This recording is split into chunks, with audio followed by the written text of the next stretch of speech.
What are you required to disclose when selling a property? In order to answer this question, we're going to reference two different documents. The first is called the Real Estate Purchase Contract. This is a 6-page contract that has been approved by the state of Utah.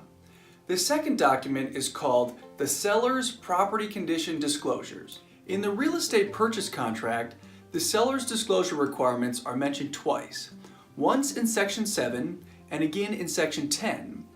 Both of these state that the seller will provide a completed seller's disclosure document to the buyer. The Seller's Property Condition Disclosure is a 6-page document that has the seller answer many questions about the property. This document and process is important for many reasons. First, the buyer has a right to know about any issues that exist with the property they're planning to purchase.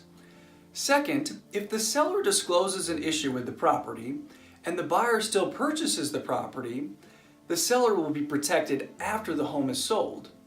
And third, if a seller fails to disclose an issue with the property and the buyer finds the issue after purchasing the home, the buyer can go back and sue the previous owners, and they will most likely win.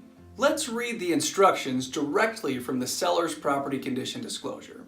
Seller is obligated under law, regardless of occupancy, to disclose to buyers defects in the property and facts known to seller that materially and adversely affect the use and value of the property that cannot be discovered by a reasonable inspection by an ordinary prudent buyer.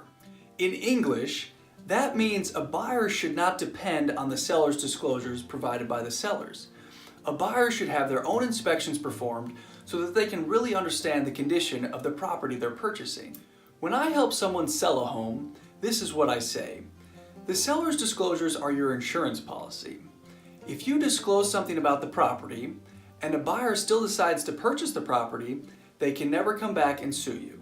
When you're ready to sell your home, we should discuss your situation in detail so that we can make sure to protect your interest and also disclose everything necessary about the property.